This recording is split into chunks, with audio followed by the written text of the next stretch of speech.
착각을 했네요. 에베소서 1장 22절 23절 말씀인데요. 교회란 과연 무엇일까? 저희가 3월 첫 주가 창립 기념 주일이죠. 이 주일에도 교회에 대한 이야기를 함께 나눌 건데, 오늘은 좀 교리적인 차원에서 교회란 무엇인지를 한번 좀 이야기를 나누려고 합니다. 감리교 신앙 고백에 보면요, 교회에 대해서 이렇게 고백을 합니다. 우리는 예배와 친교, 교육과 봉사, 전도와 선교를 위해 하나가 된 그리스도의 몸된 교회입니다. 이렇게 고백을 합니다. 그러니까 교회가 어떤 곳인지에 대한 믿음의 고백인 거예요. 오늘 우리가 함께 나누는 에베소서 1장 22절 23절의 말씀도 마찬가지로 제가 한번 읽었던 2장의 21절 22절 말씀도 마찬가지입니다. 그리스도의 몸된 공동체, 그것이 교회라고 하는 거예요. 교회는 그리스도와 그의 제자들, 그의 증인들에 의해서 세워진 공동체인 거죠. 따라서 교회는 건물이 아니라 그 공동체를 이루고 있는 사람, 그 사람들이 본질이라고 하는 겁니다. 즉 교회란 예수 그리스도를 믿고 하나님을 사랑하는 사람들의 모임이라고 하는 거예요. 다시 바꾸어 말하면 그러한 하나님을 사랑하는 사람들이 모여서 이룬 공동체가 바로 교회라고 하는 겁니다. 교회로 번역된 헬라어는 에클레시아라고 하는 말인데, 부르심을 받은 사람들, 그러니까 하나님의 부르심을 받고 모인 공동체가 바로 교회라고 하는 거예요. 우리말지 교회 한자어죠. 모여서 가르치는 거. 모여서 가르치는데 무엇을 가르치느냐? 하나님의 말씀을 가르치는 거예요. 그리고 그 말씀을 배운 대로, 그 말씀대로 살아가는 그 공동체를 뜻하는 겁니다. 사도 바울은 고린도전서 1장 2절에서 교회를 그리스도 예수 안에서 거룩하여지고 성도로 부르심을 받은 여러분이라고 이야기를 합니다. 또 각처에서 우리 주 예수 그리스도의 이름을 부르는 모든 이들이라고 이야기를 해요. 즉 교회는 건물이 아니라 믿음의 사람들, 그들이 모인 공동체라고 하는 것을 이야기하는 거죠. 따라서 교회는 교회의 건물이나 또 제도라고 하는 게 아니라고 하는 거예요. 저희도 기독교 대한감리회, 서울연회, 그리고 성동광진지방회, 꿈이는 미래교회죠. 이게 이 꿈이는 미래교회의 정확한 소속, 정확한 명칭인 거예요. 어떻게 보면 정확한 주소라고 이야기할 수도 있죠. 그래서 감리교, 기독교 대한감리회에 속해 있고 서울연회에 속해 있고 성동광진지방회에 속해 있는 꿈이는 미래교회라고 하는 거예요. 그런데 사실 교회라고 하는 것은 그렇게 조직화되어 있고 그 안에 속해 있긴 하지만 그 조직이 전부가 아니라고 하는 이야기입니다. 건물이나 제도가 아니라 사람들의 모임. 어떠한 사람들이냐? 예수님을 믿고 따르는 사람들. 또 하나님의 말씀을 듣고 그 말씀대로 살아가려고 애쓰는 그 사람들의 모임이 바로 교회라고 하는 거예요. 초대교회 때부터 이 교회 공동체는 교회를 교회되게 하는 4가지에 대해서 이야기를 합니다. 그것을 참된 교회의 지표라고 이야기를 하는데요. 4가지로 이야기하는데 통일성, 그리고 거룩성, 보편성, 그리고 사도성입니다. 다 하나님의 말씀 가운데 있는 것들이에요. 먼저 통일성을 보면요. 고린도전서 12장 12절부터 13절에 몸은 하나이지만 많은 지체가 있고 몸의 지체는 많지만 그들이 모두 한 몸이듯이 그리스도도 그러하십니다. 우리는 유대 사람이든지 그리스 사람이든지 종이든지 자유인이든지 모두 한 성령으로 세례를 받아서 한 몸이 되었고 모두 한 성령을 마시게 되었습니다. 라고 고백합니다. 제가 기독교 대한감리회 서울연회 성동광진지방의 꿈이는 미래교회라고 그랬죠. 지금 이 꿈이는 미래교회 소속에 대해서 이야기했는데 다른 교단도 있어요. 감리교 내에도 다른 지방이 있고 또 다른 연회가 있어요. 위치도 다 달라요. 또 교회를 이루고 있는 이러한 성물들도, 이 성구도 다 달라요. 그리고 예배의 틀도 다 다릅니다. 다른 교단도 마찬가지. 비슷하기도 하지만 또 다르기도 해요. 교회가 지역마다, 또 교단마다, 또 각 교회마다, 또 예배의 그 시간마다 그 예배의 틀도 이제 다 다른데 다양성이 다 있는데 가장 중요한 것은 뭐냐? 하나님을 믿는, 예수 그리스도를 믿고 따르는 사람들의 모임이라고 하는 것, 그 자체만큼은 통일이 되어 있다라고 하는 거예요. 이곳에서 하나님을 찬양하는 거고, 하나님의 말씀을 나누는 거고, 또 하나님께 믿고 맡기며 기도하는 거. 그리고 사람들이 모인 공동체이기 때문에 사랑의 규제를 나누는 것입니다. 근본적으로 예수 그리스도의 한 몸을 이루는 통일성을 가지고 있어요. 그리고 하나님을 예배하는 장소라고 하는 거예요. 교회가 또 이 통일이 되어야 된다, 하나가 되어야 된다라고 하는 그 이야기는 하나님의 사랑 안에 있기 때문에 믿음 그 자체는 하나라고 하는 것을 이야기하는 거죠. 이 거룩성이라고 하는 것은 고린도전서 1장 2절에 고린도에 있는 하나님의 교회에 이 편지를 씁니다. 그리스도 예수 안에서 거룩하여지고 성도로 부르심을 받은 여러분에게 문안드립니다. 또 각처에서 우리 주 예수 그리스도의 이름을 부르는 모든 이들에게도 아울러 문안드립니다. 예수 그리스도는 이 사람들이 주님이시며 우리의 주님이십니다 라고 이야기합니다. 즉 세상과 구별된 사람들이에요. 하나님의 자녀로서 세상과 구별된 삶을 사는 것을 이야기합니다. 우리를 교인이라고 이야기하기도 하죠. 또 기독교인이라고 이야기하기도 해요. 그런데 우리가 직분을 갖지 않은 분들에 대해서 뭐라고 보통 표현을 해요? 세례받으신 분들한테 어떻게 표현해요? 성도라고 표현하죠. 성도. 근데 사실 저도 마찬가지지만 모든 직분을 가지고 있는 분들도 마찬가지예요. 다 똑같은 성도예요. 어떠한 의미예요? 하나님의 부름을 받고 세상과 구별된 삶을 살아가는, 그러한 사람들이 모인 곳이 교회 공동체라고 하는 겁니다. 교회는 구원을 받고 거룩해진 성도들의 모임이기 때문에 하나님 앞에 구별된 거룩한 그런 공동체라고 하는 거죠. 거룩한 삶을 살면서 거룩하신 하나님을 증거할, 그 하나님을 전할 책임들이 우리에게 있는 겁니다. 또 교회는 보편성이 있어요. 보편성. 요한복음 3장 16절에 하나님이 세상을 이처럼 사랑하셔서 외아들을 주셨으니 이는 그를 믿는 사람마다 멸망하지 않고 영생을 얻게 하려는 것이다. 사람들을 구분하지 않았어요. 어느 나라 사람이고 또 나이가 어떻고 신분이 어떻고 직업이 어떻고 이런 거 아니에요. 중요한 건 뭐예요? 믿음. 하나님의 아들 예수 그리스도를 믿는 그 믿음만 있으면 구원받는 것. 그런 보편성이 있죠. 또 마태복음 28장 19절부터 20절에 그러므로 너희는 가서 모든 민족을 제자로 삼아서 아버지와 아들과 성령의 이름으로 세례를 주고 내가 너희에게 명령한 모든 것을 그들에게 가르쳐 지키게 하여라. 보아라, 내가 세상 끝날까지 항상 너희와 함께 있을 것이다. 예수님에게서 배운 것을 증거하는데, 세례를 베푸는데 땅끝까지 가라는 거죠. 모든 족속에게, 모든 사람들에게 인종, 지역, 재산의 그런 그 빈부, 학력, 신분, 나이, 성별 구분하지 않고 모두에게 가서 복음을 증거하라고 말씀하고 있습니다. 바로 이 복음이 모든 사람들에게 다 전해져야 되기 때문에 보편성을 갖는 거죠. 사도성에 대한 이야기는 조금 다른 생각들이 많이 있는데 보편적으로 에베소서 2장 20절의 말씀을 따릅니다. 여러분은 사도들과 예언자들이 놓은 기초 위에 세워진 건물이며 그리스도 예수가 그 모퉁이돌이 되십니다. 주님이 머릿돌이 되시고 이 사도들 예언자들이라고 하는 이 이야기는 사실 예수님의 생애를 같이 살아왔던 사람, 그 곁에서 그것을 직접 보고 체험한 사람들이 누구였냐면 12 제자들이었잖아요. 또 그 사도들의 고백들, 뭐 간증이라고도 할 수 있죠. 또 그 사도들이 쓴 편지, 바울은 조금 다르죠. 예수님과 함께 지내지는 않았지만 그가 다마스커스로 가는 길에 예수님을 만나고 제자로, 사도로 부름을 받았어요.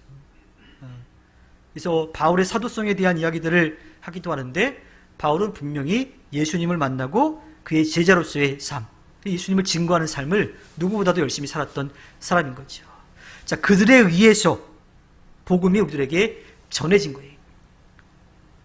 오늘 성령이 그 놀라운 역사를 이룰 수 있도록 힘을 주시는 건데 그 사도들의 고백과 또 그들의 간증, 또 그들의 기록들, 이것을 통해서 우리가 하나님의 말씀을 듣게 되었다라고 하는 거예요. 그래서 이 사도성에 대한 이야기들을 합니다. 그런데 사도성에 대해서 조금 생각이 다른 게 뭐냐면 우리가 카톨릭이 있고 개신교가 있잖아요.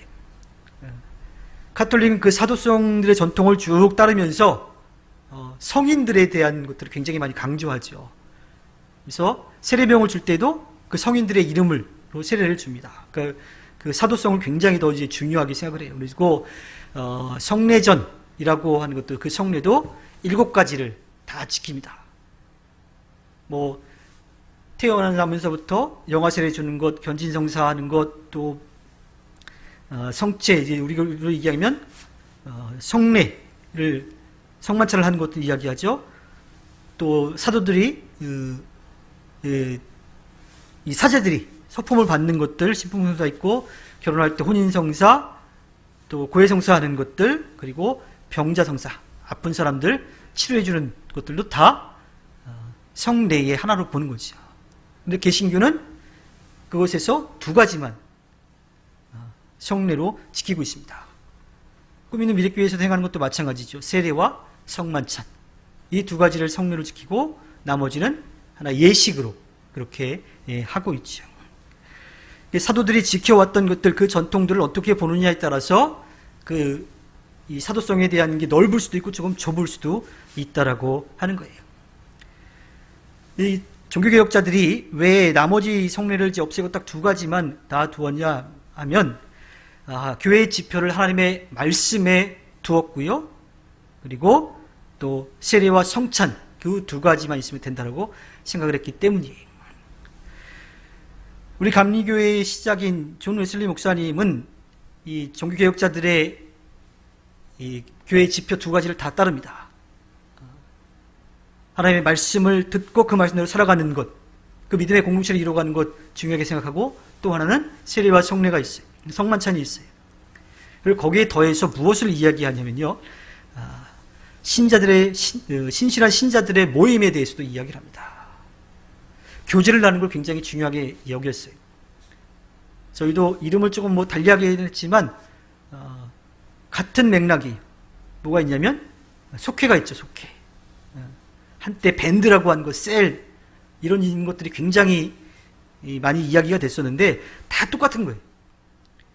교회라고 하는 조금 큰 틀에서 좀 더 작은 인원들이 모여서 함께 가깝게 삶을 나눌 수 있는 그런 자리를 만들어 주는 거죠. 특별히 웨슬리 목사님은 이 신실한 신자들의 모임 신도회라고 해서 교회 전체보다 조금 작은 모임을 만들었는데, 지금으로 이야기하자면 여성교회, 남성교회 정도라고 볼 수가 있을 거예요.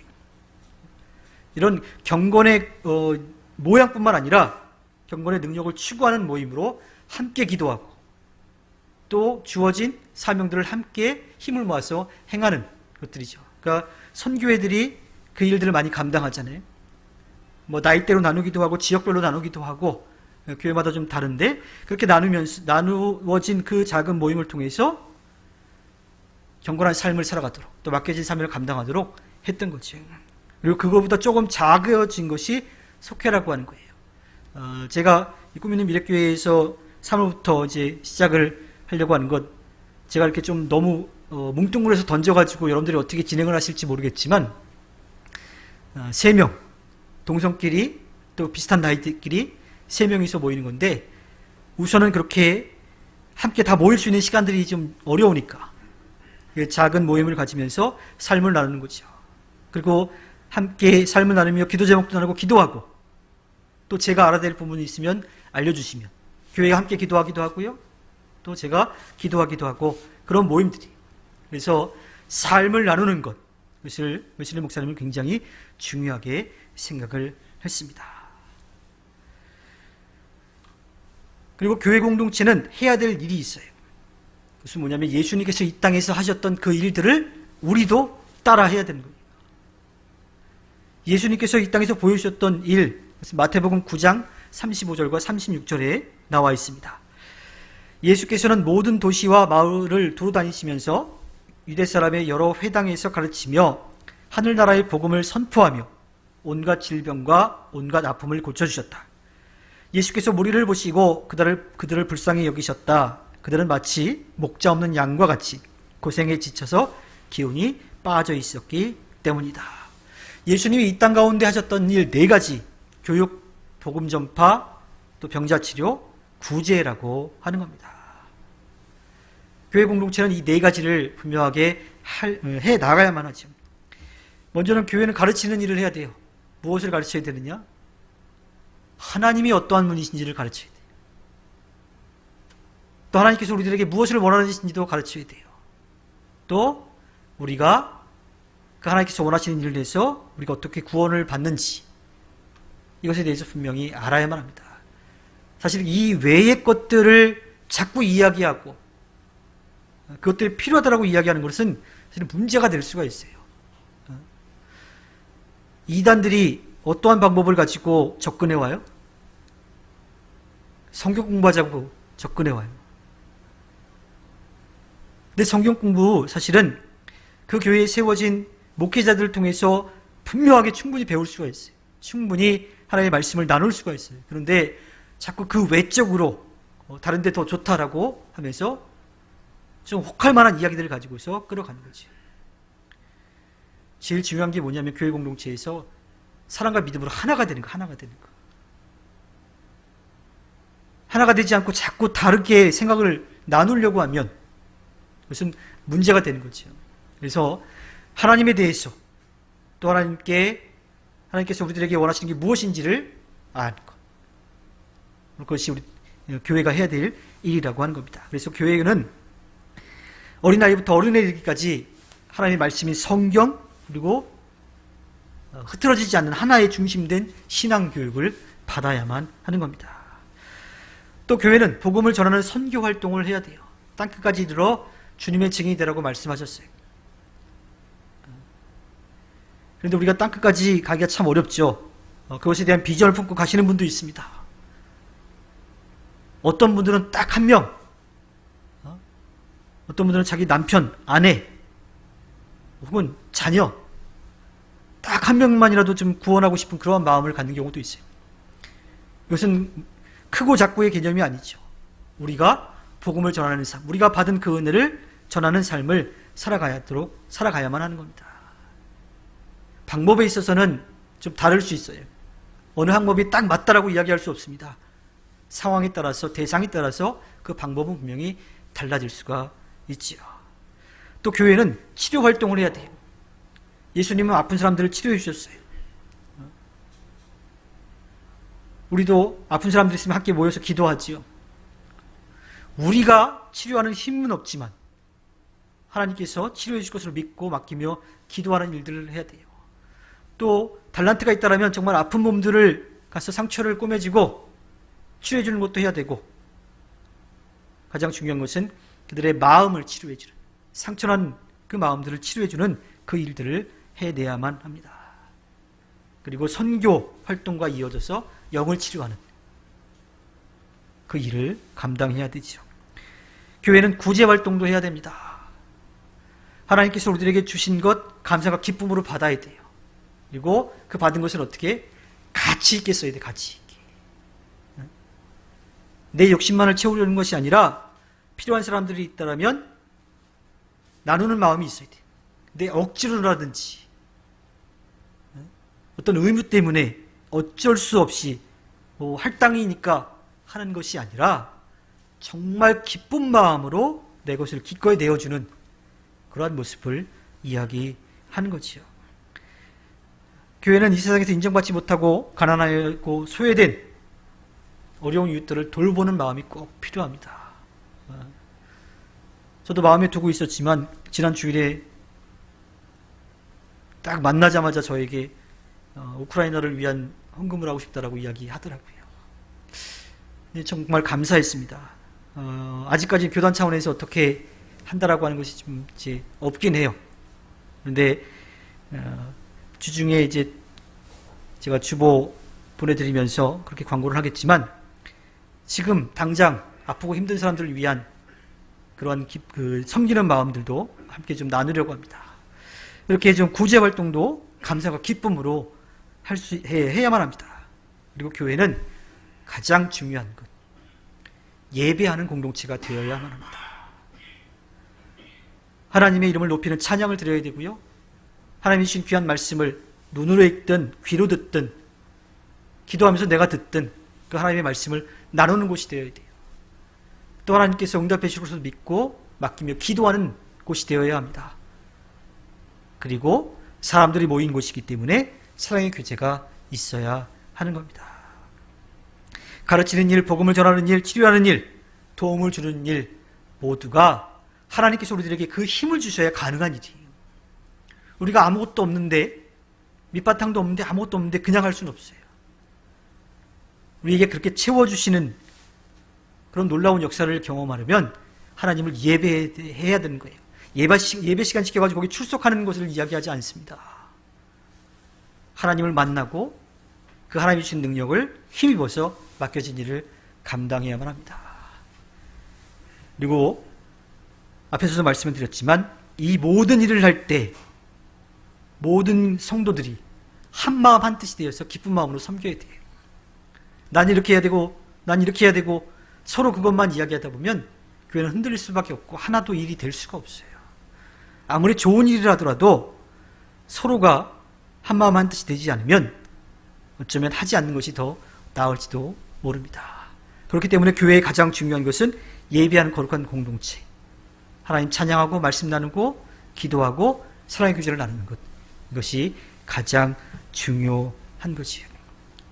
꿈 있는 미래교회는 이 일들을 모두 저는 하고 있다라고 믿습니다. 그리고 앞으로도 더 많은 일들을 분명하게 해 나아갈 거예요. 왜냐하면 우리의 중심에 예수님이 계시기 때문이고 우리는 각자에게 주어진 귀한 달란트로 그 그리스도의 몸을 온전히 이루어가고 있기 때문입니다. 오늘 말씀에 교회는 그리스도의 몸이요 만물 안에서 만물을 충만케 하시는 분의 충만함입니다. 우리가 채우는 것이 아니라 하나님이 채워주실 것이기 때문에 그 일을 감당할 수가 있습니다. 사순절을 시작하는 이 시기에 교회 공동체가 무엇을 해야 될지를 다시 한번 좀 생각하고요. 또 3월 첫 주에 꿈 있는 미래교회가 세워져서 예배를 시작했는데 꿈 있는 미래교회의 존재 이유, 그 가치도 우리 주일에 함께 나누며 좀 생각해 볼 텐데 그리스도의 몸을 이루어서 하나님께 기쁨을 드리는 꿈 있는 미래교회가 되기를 소망합니다. 꿈 있는 미래교회가 그리스도의 몸을 이루어 각자에게 주어진 귀한 일들을 해내서 하나님 앞에 기쁨을 드리기를 주님의 이름으로 부탁드립니다. 기도하겠습니다.